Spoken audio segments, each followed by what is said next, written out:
They came here from Albemarle County in Virginia in 1840. They just gathered up all their possessions and got in a wagon and came across the mountain and settled over about 10 miles from here in a little cabin, and started building the home place. And it took them about 8 years to finish the home place, and then they moved into it. And after that, nobody but my family lived there. I can't believe it. I think about, what choices they made. Charlottesville's such a settled and civilized place, and it was even then. And for them to pick up and say, let's just go across the mountains to this unknown place and start homesteading. Tell me about this graveyard we're going to.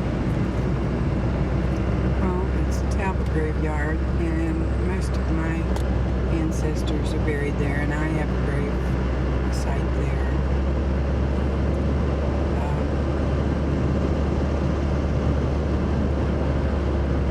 And recently we had that, when my dad died, we had this stone put up, and then when my mother died, my sister decided it would be interesting to have the stone incised with a picture of the home place.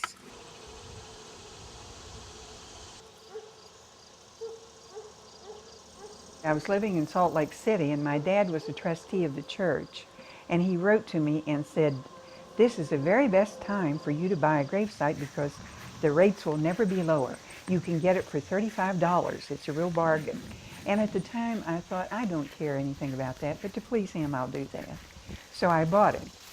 And later on, it became a kind of icon to me of permanence in the middle of impermanence.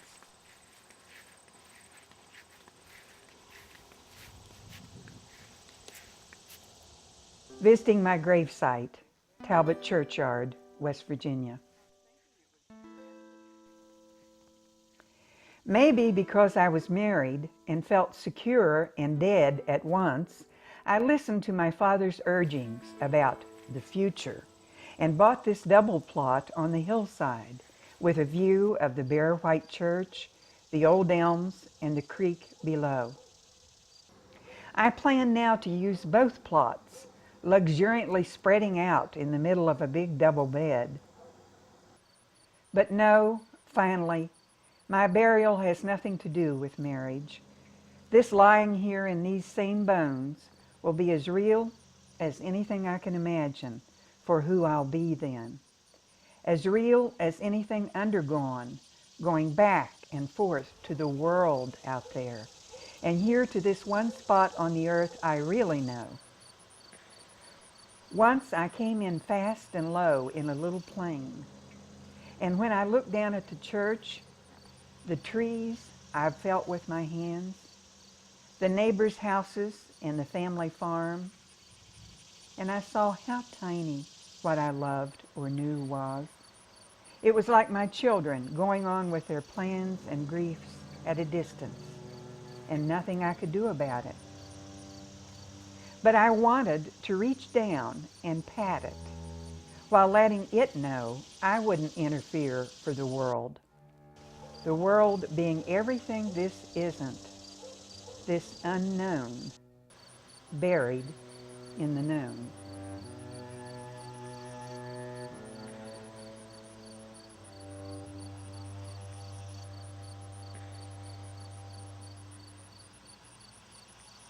I think the photograph that this is based on was made in 1918. Pretty sure.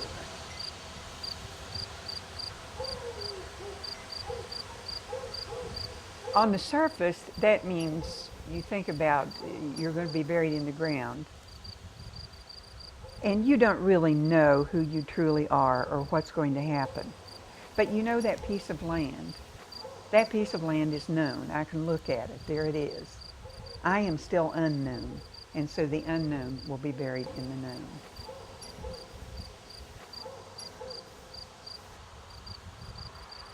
Was there a road here when you were, when you bought the gravesite? There was a road? Yeah, this road's always been here. it was a single lane at that time. They've widened it since then, but it was a paved road.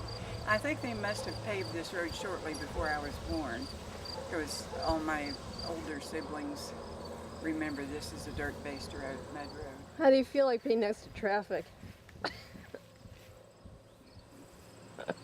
I don't really care. I realized when we buried my dad and mom, all those ceremonies are to console the living, you know. So whatever they want to do after I'm gone is fine with me, but I doubt that it will matter much one way or the other. You know, if it's true that you persist after death in some way, you won't really care. And if you don't persist, obviously you won't care. So I don't see why people get so worked up about where they're going to be buried and how it's going to go and what the ceremony's going to be like.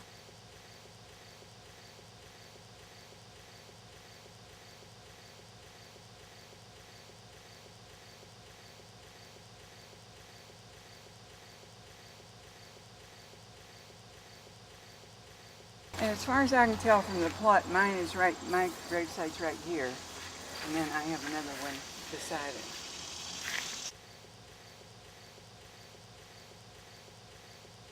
Home. This old land pit, green hole, is filled up with the bones of all I loved. The green pit spreads its foliage of mountain ash, the sycamores furling and unfurling. The land is dead on its feet, and this is not the time to visit. Where I once walked, green funnel through which I part the clogged grass, ragweed and greenbrier. When I came here first, it opened greenly. Where I touched, it flourished. Now home, I slog the meadows full of uncut burnished hay, its tassels dusting me with dying pollen. To retreat to the country, you must have something to retreat from. Fleeing the beloved, to the beloved.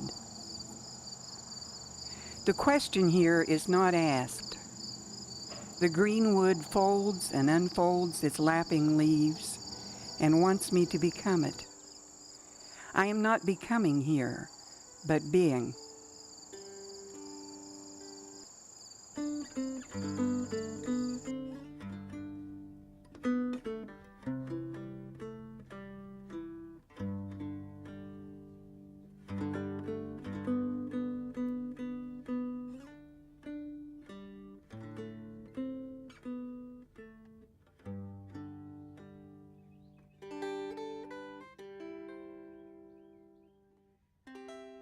It's very disquieting to feel that your life is unknown.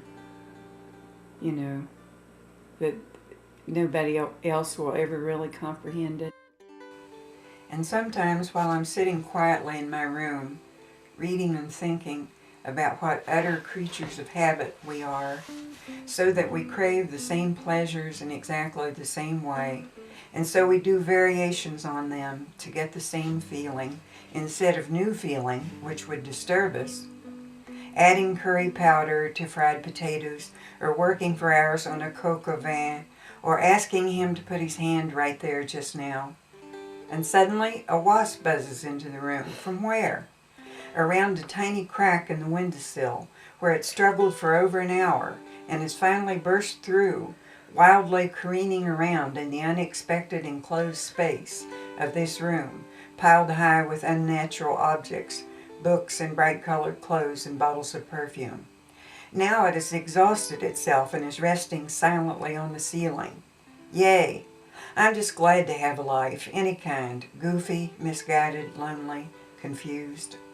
About origins and purposes and ultimate meanings, none of us have even a hint. Fine, I say. I'm happy as a dog, and sick as a dog, and lustful as a dog, and hungry as a dog. Truly, I am dog-like, with a body, feet, stomach, and a heart, and what's held out above me. Let me leap. Let my dog-like breath follow you everywhere. Do you think that the the cancer changed your writing in any way? I hope it has. I can't tell yet. I think it's too soon to see. There's a temptation, it seems to me. I remember back in the 60s, I'd be talking to a friend and they'd say, well, I was going along this way and suddenly I had an illumination, suddenly, and then my life changed after that point. And that may be kind of helpful to make you feel like you're getting somewhere. But honestly, I think I'm pretty much the same person. It's just more intense. I don't think there's been any big change. It was pretty much the direction I was already going, mentally and artistically, and it just kind of intensified it and speeded it up.